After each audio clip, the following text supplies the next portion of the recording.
Assalamualaikum Kak, selamat malam. Malam Kak, Waalaikumsalam. Eh, Sebelum itu maaf karena mengganggu malam-malam jam istirahatnya Kakak.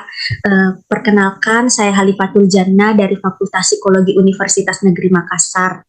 Jadi tujuan saya itu ingin mewawancarai Kakak mengenai bagaimana proses penerimaan diri seorang single mother dari perspektif anaknya. Sebelum itu, apakah Kakak bersedia untuk saya interview? Eh, Bersedia Kak. Baik, terima kasih Kak. Eh, Kalau boleh tahu nama Kakak siapa? Nama saya Rania Kak. Apakah sudah sekolah atau masih sudah kuliah? Eh, Sekarang sudah kuliah Kak. Berarti kita sama. Kalau boleh tahu dari fakultas apa, jurusan apa? Saya dari Fakultas Ilmu Sosial dan Hukum dari jurusan Pancasila dan Pendidikan Kewarganegaraan Kak. Baik. Kalau boleh tahu dari universitas mana? Dari Universitas Negeri Makassar Kak. Oh, berarti kita sama ya. Um, Baik, kalau begitu langsung saja kita masuk ke pertanyaan pertama. Uh, untuk memastikan saja ini Kak, apakah benar ibu Kakak merupakan seorang single mother? Ya betul Kak, ibu saya merupakan seorang single mother. Kira-kira beliau mulai berperan sebagai seorang single mother itu sejak kapan? Seingat saya, bapak itu meninggal ketika saya duduk di bangku SD kelas 6. Jadi kira-kira kalau tidak salah saya masih berusia 11 atau 12 tahun waktu itu. Berarti sudah lama ya Kak? Iya, sudah lama sekali. Iya. Bisa Kakak ceritakan bagaimana kondisi awal ibu Kakak saat beliau mengetahui bahwa dirinya itu harus berperan sebagai orang tua tunggal? Jadi ketika ayah saya meninggal, keluarga kami itu berduka begitu lama, terutama ibu saya. Siapa sih istri yang tidak sedih kalau suaminya meninggal gitu. Jadi kondisi awal ibu saya mencoba untuk tegar dan ikhlas karena ayah meninggal juga bukan karena mau kita kan, itu sudah diatur Allah. Tapi walaupun ibu saya kelihatan tegar, tetapi saya tahu kadang ibu saya itu juga menangis diam-diam.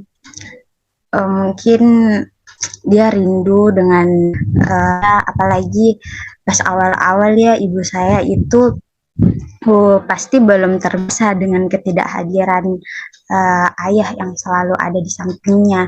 Jadi pastinya begitu merasa kesepian dan dia mungkin berpikir kalau kita akan menjadi orang tua tunggal di saat anak-anaknya masih membutuhkan peran seorang ayah gitu.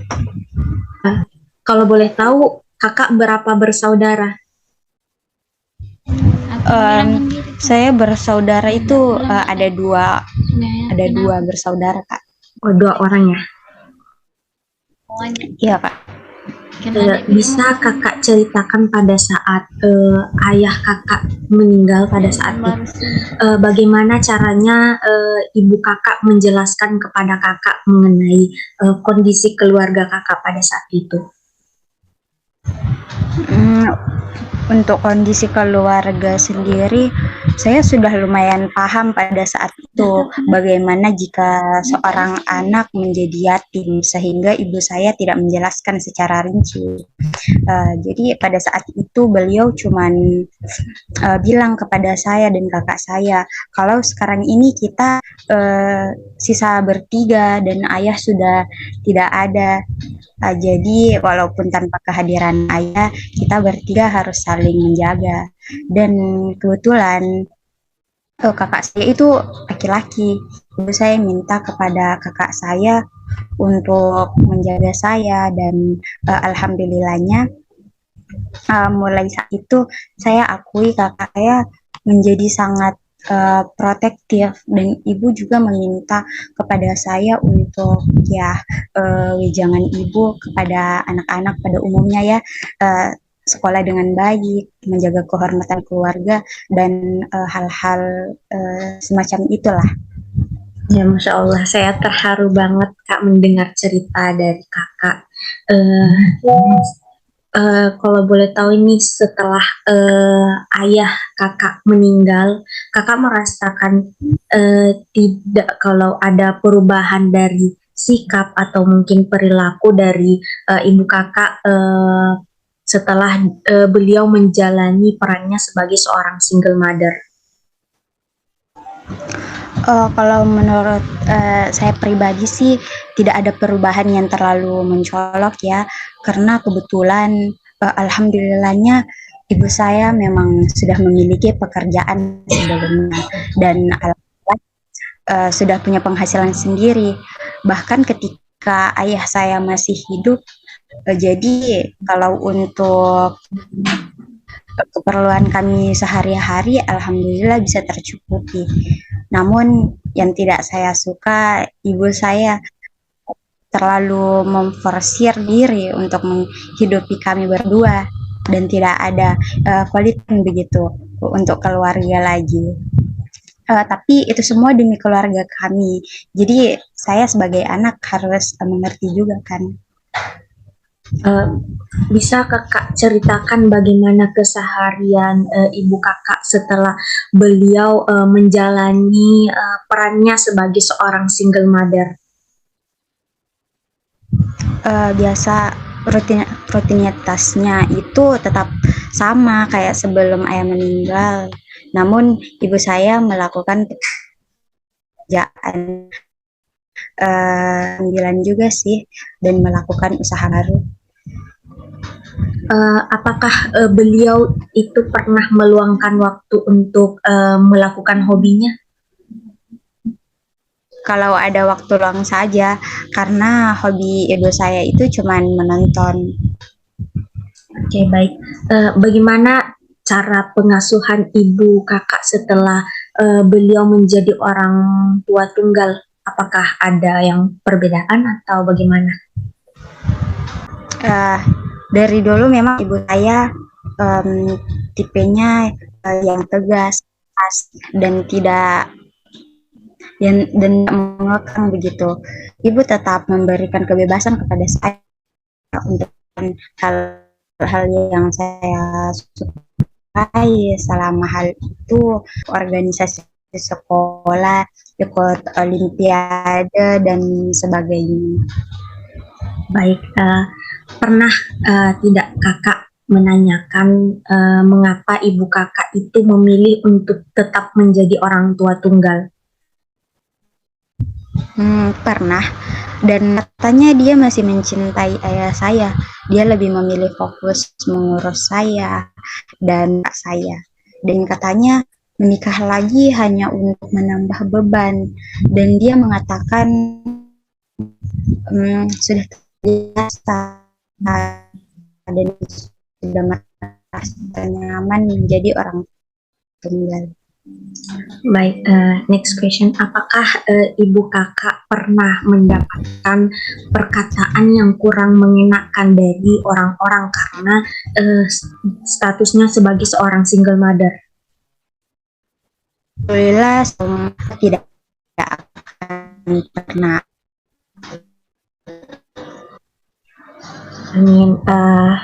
Tapi pernah tidak Kakak dengar ibu Kakak itu dia menyalahkan dirinya atau mungkin dia menyalahkan orang lain atas statusnya sebagai seorang single mother?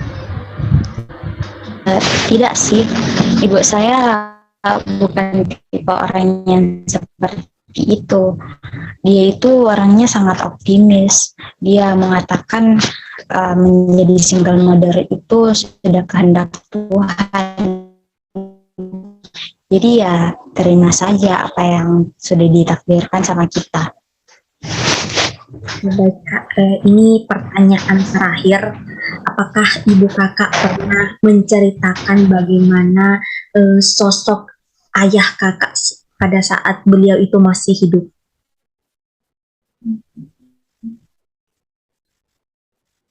Ya pernah, dia mengatakan bahwa ayah saya itu merupakan sosok yang baik, ramah, tegas, tampan, sosok suami yang tidak pernah main tangan dengan istrinya walaupun semarah apapun dia. Dia bisa mengendalikan dirinya dan dia itu juga sangatlah jujur. Saya tidak pernah melihat alhamdulillahnya keluarga kami termungkin karena ibu dan ayah saya bisa saling memahami. Baik Kak,